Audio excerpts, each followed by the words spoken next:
Welcome to Portfolio Builders Club. What's going on with the markets? Let's take a look. All right, looking at SPY here. So SPY has been on an uptrend for a very, very long time. And right now it is taking a dip below the 200-day moving average, which is this lower blue line here. And we consider that to be underwater, is the sort of term to give more of a visualization of what's happening with price. At this particular juncture, we would want to manage any sort of entries based on this trend line, and also we'll put the trend line over here for a moment, but also we're looking for a break of this particular trend line because we're trying to mark a counter trend break and see if it can break that trend line or will it keep going down. The other thing that we're managing or looking at is the 25-day moving average, if price can get above the 25-day moving average. Now, we do have a cross of the 25 and the 100-day moving average, which is this first blue line, or the higher blue line here is the 100-day moving average. And this 25-day moving average has moved below that. The thing that we don't want to see is the 25-day moving average move below the 200-day moving average. It can come down here and get close and then sort of turn around. But if that crosses down there, then we pretty much would be in a bear market at that particular point. Right now, there's a potential for recovery. We think a lot of this is news-driven, but we also have to look at what month we're getting into. So probably in the month of April, we would expect some sort of a pullback anyway. So this is not the best positioning of the market to go into the month of April. But we'll continue to monitor this. So in order to determine if the market is turning around, we'll use this counter trend line. And we'll kind of put it right about here. And then we'll also look at that 25-day moving average to see if we get a break above both the counter trend line and the 25-day moving average. And the 25-day moving average doesn't cross below the 200-day moving average. So that's kind of where we are. SPY had a nice long run. It didn't quite hit this target up here that we had. We had a lot of resistance around the 600, 610, 612 range here, and we really never broke above that. So at this point, we're just going to watch and monitor to see if the market's going to turn around. So we'll have to see what happens. Let's take a look at QQQ as well. QQQ in a very similar state. Didn't quite make the targets here, but has had a great run up until now. You'll notice that other times when we made dips down into the 200-day moving average, you notice that the 25-day moving average really sort of just bounced off the 100-day moving average. It didn't go below it. And you'll see that here, and that gives you more and more confidence that the market will continue to the upside. Now that we've gotten this cross here of the 25-day moving average and the 100-day moving average, and the prices continue to push down into the 200, below the 200-day moving average, we have to really be cautious and watch out for what's going to happen and see if we can get a turnaround.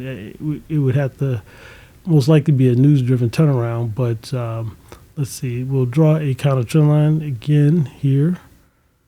And so we look for two things to happen: across the counter trend line and the price to move above the 25-day moving average, or for the 25-day moving average to start to bounce off of the 200-day moving average and not go below it. So we're looking for those things to happen in order to recover and see if we're going to get a bull market again. But right now, again, for QQQ, you've got to stop around 540 rather. Where price just could not get above 540, and now here we are at this particular point. So we'll have to continue to monitor this to see if there's going to be a recovery or if we're going into a bear market for that. All right, if we look at TQQQ, it really has already hit what was previous all-time highs here. And so it did hit its pretty much its targets to get back to all-time highs for TQQ. And then we've got a push down way below the 200-day. Again, this is a 3x leveraged ETF. So you see a lot more movement here. And you see the 25-day moving average is below the 200-day moving average. And so that's not a good sign for TQQQ. as far as a recovery. It is definitely underwater at this point. And again, if you look back in time and see when price was below the 200-day moving average, we always maintained a bit above the 25-day remained above the 200-day moving average, and then we continued up. Same thing as you come here, the 25-day moving average was up above the 100. Same thing here, even though it dipped really low here, the 25-day remained up high. But now at this point, that 25-day moving average is much lower. If that starts to move below that 200-day moving average, we might see trending to the downside. So again, for this one, because it's more exaggerated than the others, yeah, we could draw these kind of trend lines as well to try to see when the market starts to turn around. But again, it'd have to get above the 25-day moving average as well. And the 25-day moving average really needs to get above the 200 again. All right.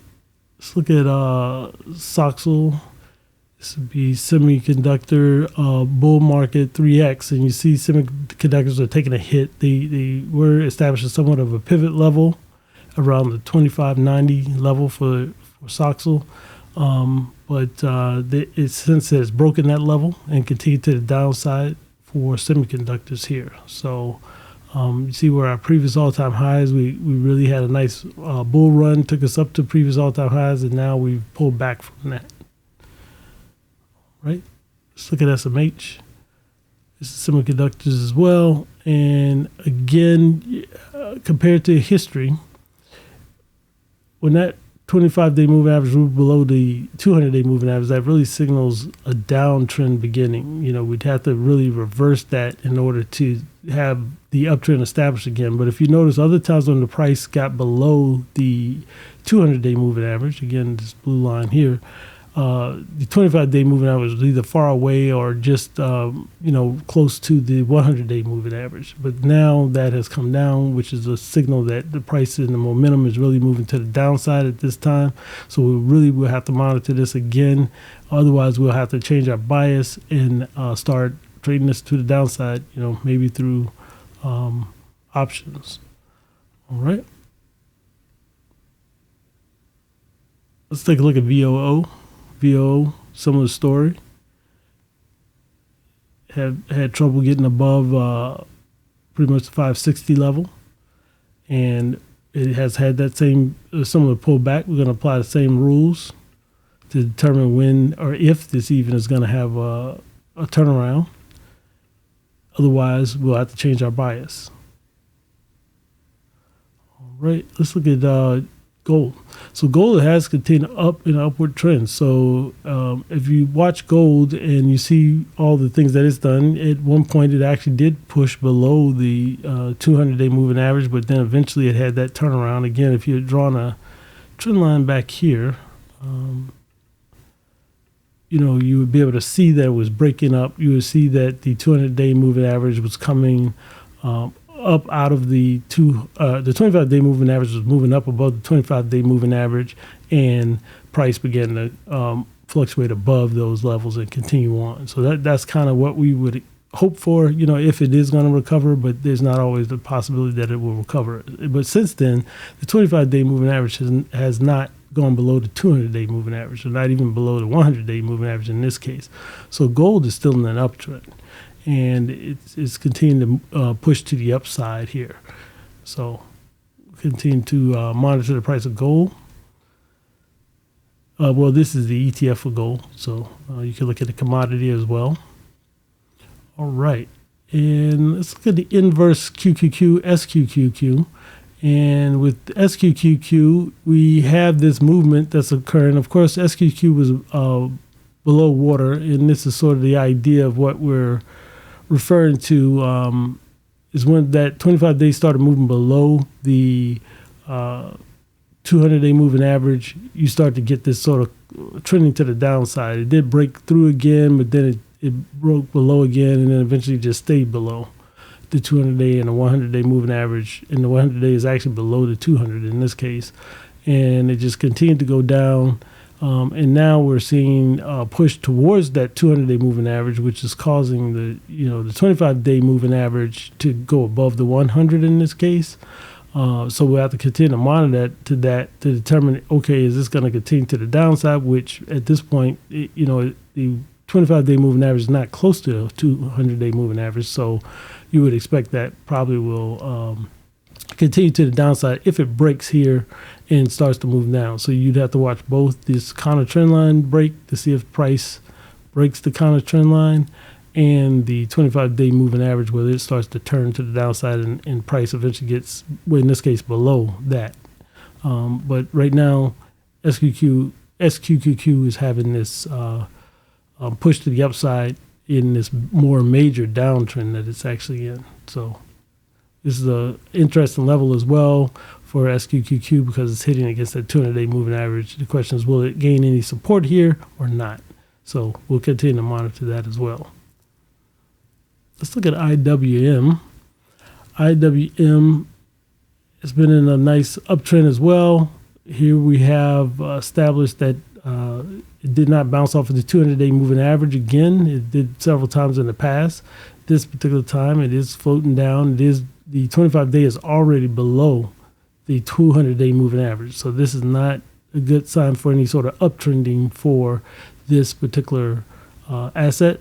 So what we'll do here is actually monitor this one to the downside. So what we're going to be looking for is if it establishes any sort of pullback, we're going to establish whether or not that pullback is going to result in a break of this counter trend line to the downside and further movement to the downside or not. So this is really not a good sign for IWM and the Russells. Just running through a few ETFs there, give everybody some sort of outlook regarding the index sort of side of the market.